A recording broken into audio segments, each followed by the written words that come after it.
হরে কৃষ্ণ। আমার সকল বন্ধুরা তোমরা সবাই কেমন আছো?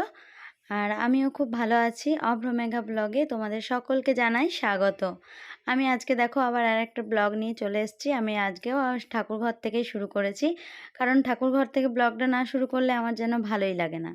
তো দেখো আমি সকালবেলায় আগে চন্দন ঘষতে শুরু করে দিয়েছি। চন্দন, কারণ এই মাসটা এত গরম, এই গরমে ভগবানকে চন্দনের শৃঙ্গার করে দিতে হচ্ছে।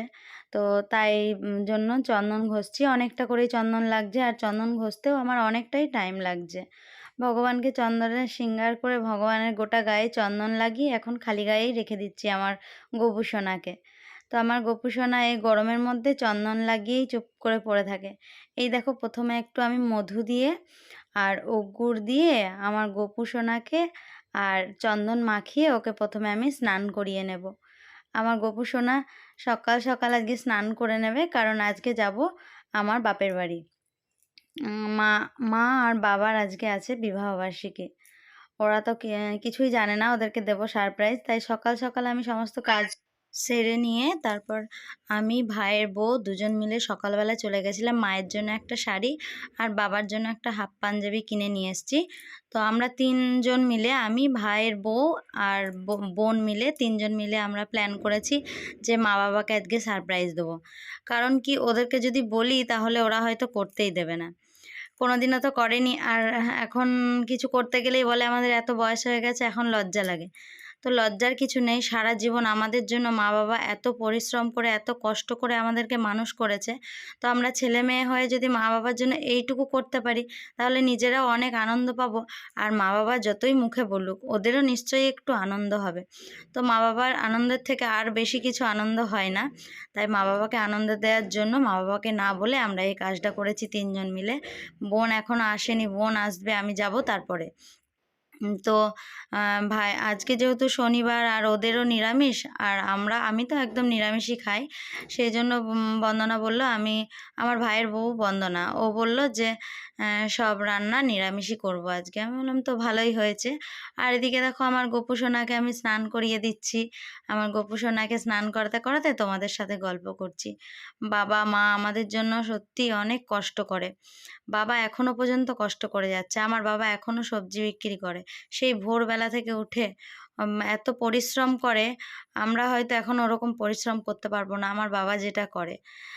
আর মাও করেছে, মা এতদিন অনেক কষ্ট করে আমাদেরকে মানুষ করেছে। তাই আজকে ভাবলাম যে মা বাবাকে একটুখানি, ওরা যদি একটু আনন্দ হয় তাহলে আমাদেরও খুব ভালো লাগবে। হ্যাঁ জানি ওরা পছন্দ করবে না, কিন্তু তার মধ্যেও ভাবলাম না এটা করি। আর এদিকে দেখো আমার গোপু সোনাকে স্নান করানো হয়ে গেছে। ওকে আমি চন্দন লাগিয়ে দিচ্ছি গোটা গায়ে, কারণ এত গরম, এই গরমে চন্দন লাগিয়ে দিলে ওরা আরাম পায়। তো ওদেরকে চন্দন লাগিয়ে দিচ্ছি। আমি আমার গোপু সোনাকেও চন্দন লাগিয়ে দেবো, আর আমার রাধা গোবিন্দ সবাইকেই গোটা গায়ে একটু করে চন্দন লাগিয়ে দেবো। আর এখন আমি গোপু সোনাকে জামা পরাচ্ছি না, শুধু একটা প্যান্ট পরিয়ে দিচ্ছি আর খালি গায়েই চন্দন মাখিয়ে রেখে দিচ্ছি। এত গরম পড়েছে, গরমের মধ্যে জামা না পরালেই ও খুব মানে স্বস্তি পায়, তার জন্য। আর এদিকে দেখো মেয়ে এসছে, মেয়ে এসে বলছে আমাকে দাও গোপুকে, আমি লাগাবো। ও কি পারে, তবুও ও করবে। আর এদিকে ঠাকুরের পুজো দিচ্ছি, আর ছেলে বারবার করে বলছে যে মা তুমি তাড়াতাড়ি করো। ঠাকুর ঘরে এলে আমার সত্যি তাড়াতাড়ি হয় না, অনেক সময় লেগে যায় ঠাকুর ঘরে। আর এদিকে ওর বাবাও যেহেতু নেই, তাই আমি ছেলে আর মেয়ে তিনজন মিলে যাব। তাই আমরা আজকে একটা টোটো করে চলে যাব। টোটো করে যাব বাপের বাড়ি। বাপের বাড়িতে গিয়ে তারপরে ওখান থেকে আবার কাকে পাঠাবো জানি না, একটা কেক নিয়ে আসার প্ল্যান করেছি। মা বাবা কি বলবে জানি না, কিন্তু তবুও নিয়ে আসবো, যাই বলুক না কেন ওদের কথা আজকে শুনবো না। যতই ওরা রাগ করুক তবুও নিয়ে আসবো। তো দেখো এই দেখো আমি পুজো করে নিচ্ছি। আর আমার এই দেখো গোবিন্দকে আমি চন্দন লাগিয়ে দিচ্ছি পায়ে, গোটা গায়ে পুরো চন্দন লাগিয়ে দিলাম। আর তারপরে হচ্ছে আমি আচমনপত্র থেকে একটুখানি জল নিয়ে চন্দন কাঠের মধ্যে দিয়ে, যে আমার ফুলগুলো ছিল সব ফুলের মধ্যে আমি চন্দন দিয়ে দিলাম। চন্দন দিয়ে তারপর আমি মালাগুলো ভগবানকে পরিয়ে দেবো। তো আজকে আমার বরমশাই 2টা মালা নিয়ে এসছে। 2টো মালা আমি কাকে পরাবো, তারপরে ভাবলাম আমি একটা মালা রাধারানীকে পরাই, রাধারানীকে পরালেই আমার গোবিন্দ খুশি হয়ে যাবে। তাই একটা মালা রাধারানীকে পরালাম, আর একটা মালা আমি পরাবো আমার ছোট্ট গোপু সোনাকে। গোপু সোনা তো ছোট্ট, ও তো কিছু জানে না, তাই ওকে তো একটা পরাতেই হবে। তাই এই দেখো একটা মালা আমি গোপু সোনাকে পরিয়ে দিচ্ছি। আমার গোপু সোনা কত আদরের। ও অনেক কষ্ট করে আমার কাছে এসছে, ও অনেক কষ্ট পেয়েছে। ওকেও কোন মানুষ এত সাহস হয় যে ওকেও জলে ছুঁড়ে ফেলে দিয়েছিল, সেই জল থেকে ও আমার কাছে এসছে। তো সেই গল্প আমি একদিন তোমাদেরকে শোনাবো, যে ও কিভাবে এসছে আমার কাছে, কি করে এসছে, আমি সমস্ত কিছু তোমাদেরকে শোনাবো। আমিও চাই না যে ও আর কষ্ট পাক, ও অনেক কষ্ট পেয়েছে। আমার জীবনে যেমন আমি অনেক কষ্ট পেয়েছি, আমার গোপু সোনাও কষ্ট পেয়েছে, আর আমার মা বাবা তো কষ্ট করেই আমাকে মানুষ করেছে। তাই আর চাই না যে কেউ কষ্ট পাক। এখন শুধু ভাবি যে সবাই ভালো করে থাকুক, সবাই হাসি খুশি থাকুক, শুধু এইটুকুই চাই। অনেক দিন জীবনে, সারা জীবনটাই তো কষ্ট করেছি, যে কটা দিন বেঁচে থাকবো আর হাসি আনন্দ করেই কাটাতে চাই। তাই এই দেখো আমার গোপু সোনাদেরকে আমি পুরো সিংহাসনটা ফুল দিয়ে সাজিয়ে দিয়েছি।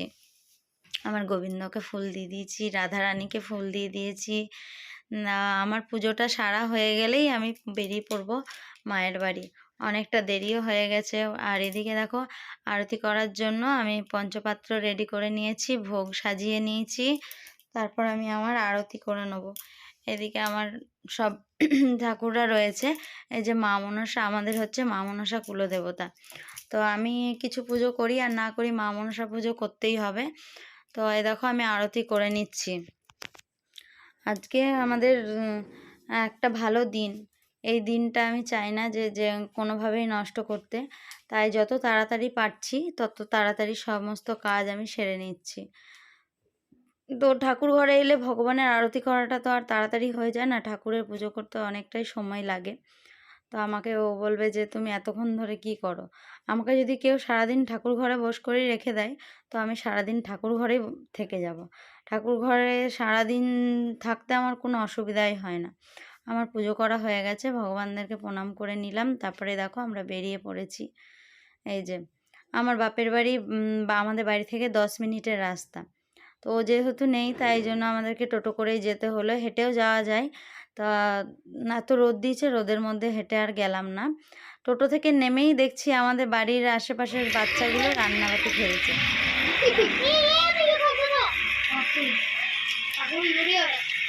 কি হচ্ছে এগুলো?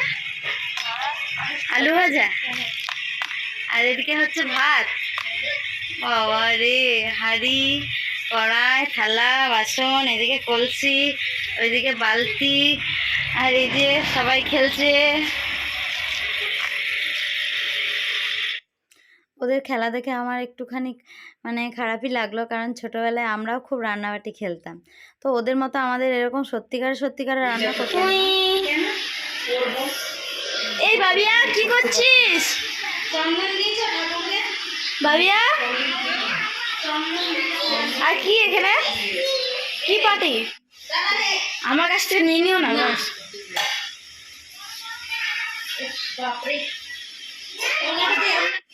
দেখো আমি মায়ের বাড়ি চলে এসেছি। তারপর মা আমাকে বললো আমাকে একটু তিলক পরিয়ে দে।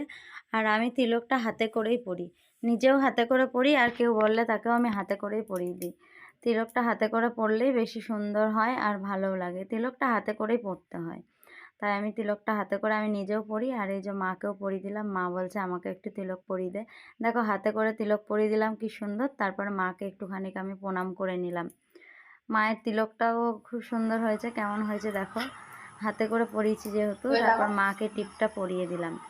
তারপর মায়েরও সমস্ত কিছু কাজ ছাড়া হয়ে গেছিলো। সমস্ত কাজ সেরে মা, আমি, ভাইয়ের বউ, বাচ্চাগুলো সবাই মিলে আমরা মুড়ি খেতে বসেছি। বন্দনা করেছিল ছোলা সেদ্ধ করেছিল, কাঁচা ছোলা ভিজিয়ে সেদ্ধ করেছিল মুড়ি খাওয়ার জন্য। দিয়ে আমি মা একটা জায়গাতেই নিয়েছি মুড়ি আর ছোলা মাখিয়ে খেতে শুরু করে দিয়েছি। এদিকে আমার মেয়ে এলো, এসে ও বলছে আমি মুড়ি খাবো, তাই ওকে একটুখানি মুড়ি দিলাম। আমাদের ইয়ে থেকে খেতে তো পারে না, ছিটিয়ে নষ্ট করবে। আর এদিকে ছেলে হাসছে দেখে, ভিডিও করছি বলে ওই জন্য হাসাহাসি করছে। তো আর এদিকে দেখো বন্দনা ছাতু আর মুড়ি খাচ্ছে। ও জল দিয়ে ছাতু মুড়ি চিনি দিয়ে ভিজিয়ে খায়। ও আবার শুকনো মুড়ি খেতে পারে না। আর আমার সব কিছুই অভ্যাস আছে, আমি ভিজিয়েও খেতে পারি, শুকনোও খেতে পারি, আমার কোনোটাতেই কোনো অসুবিধা হয় না। তাই এই দেখো মুড়ি খেতে শুরু করে দিয়েছি আমরা। মা খাচ্ছে, আমি খাচ্ছি, মেয়ে খাচ্ছে, ওদিকে ছেলে ভাইজিরা আগেই খেয়ে নিয়েছিল। দুটো ভাইজি মধ্যে বড় ভাইজিটা এত দুষ্টুমি করে, এত দুষ্টুমি করে, মাথা পাগল হয়ে যায়। সব বাচ্চাগুলো যখন মাদের ঘরে একসাথে হয়ে যায় তখন আমাদের আর মানে আর কিছুই ভালো লাগে না। মা মা জানে না যে আমি আসবো, আমি এসছি। মা তো অবাক দেখে। মা বলছে কি ব্যাপার হলো। মাকে বললাম, তখন মা আবার বলছে না এসব করার কি দরকার। তো করার তো একটু দরকার আছেই। মা বাবা সারা জীবন আমাদের জন্য এত কিছু করেছে, আর আমরা এইটুকু করতে পারবো না? তাই মা বাবার জন্য এইটুকু করে আমরা ভাবছি হয়তো মা বাবা একটু খুশি হবে। মা বাবা খুশি হলে এর থেকে বেশি খুশি তো আর কিছু হয় না। তারপরে দেখো বন্ধুরা, আমি মা সবজিগুলো কাটছিল, বন্দনা রান্না করবে বলে পটল নিয়ে এসছে, বরবটি নিয়ে এসছে। আমি আলুগুলো ছাড়িয়ে দিলাম, মা পটলগুলো ছাড়াচ্ছে, পটল কাটছে, আর আমি আলুগুলো আলু ছোলাতে করে ছিলে দিলাম। তো আজকে রান্না হবে পটল দিয়ে, আলু দিয়ে, পনির দিয়ে একটা তরকারি হবে। এই যে আমাদের রাঁধুনি বন্দনা রান্না করছে, আমি রান্না করছি। এদিকে দেখো পনিরগুলো কেটে রেখে দিয়ে হচ্ছে। হাই হাই বল, রিঙ্কাটা দিয়ে দেখাচ্ছি তাহলে ওইখানে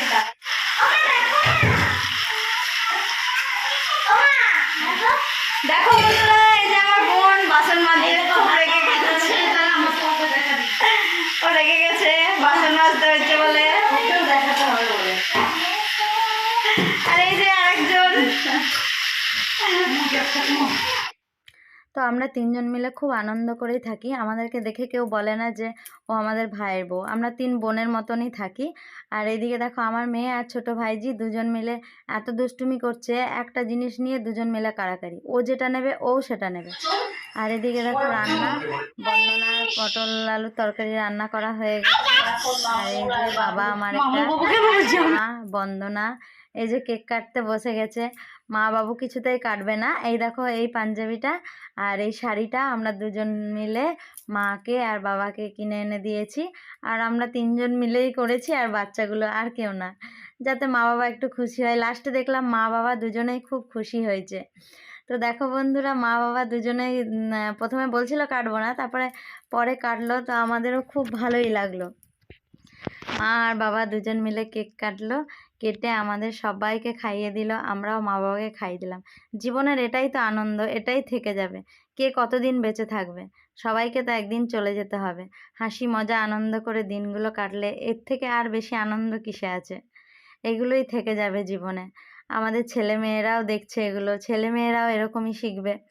যেরকম দেখবে মা বাবার কাছ থেকে যেরকম পাবে সেরকমই শিখবে। আমাদের মনে হয় যে বাবা মা এত কষ্ট করেছে আমাদের জন্য, আমরাও কিছু করতে পারলে ভালো হয়। তাই আমাদের ছেলেমেয়েরাও এগুলো দেখে শিখবে। এই যে আমার ছেলে, বড় ভাইজি, সবাই। তো আজকে বন্ধুরা আমার ব্লগটা কেমন লাগলো তোমাদের, তোমরা সবাই আমাকে জানাবে। তো আমি আর আজকে বেশি কিছু বলছি না। আজকে এখানেই আমার ব্লগটা আমি শেষ করছি। সবাই ভালো থেকো, সুস্থ থেকো, আর সবাই খুব আনন্দ থেকো। আমি আমার আজকের দিনটা অনেক আনন্দ করে কাটালাম। আর তোমরাও তোমাদের দিনগুলো সবাই খুব আনন্দ করে কাটাও। আর ভগবানের নাম নিয়ে যেহেতু শুরু করি, তাই আমার দিনগুলো খুব ভালোই কাটে। আর তোমরাও খুব ভালো করে প্রতিটা তোমাদের মুহূর্ত, প্রতিটা তোমাদের দিন সব ভালো করে কাটাবে। আর ভিডিওটা যদি তোমাদের ভালো লেগে থাকে তাহলে লাইক, কমেন্ট, সাবস্ক্রাইব করতে বন্ধুরা তোমরা ভুলো না। তো এভাবেই আমি আজকে আমার ভিডিওটা শেষ করছি। এখানেই দেখো বোনও লাস্টে বাবাকে, মাকে, সবাইকে কেকটা খাইয়ে দিল। হরে কৃষ্ণ, রাধে রাধে। তোমরা সবাই খুব ভালো থেকো, আর আমিও খুব ভালো থাকবো। টাটা।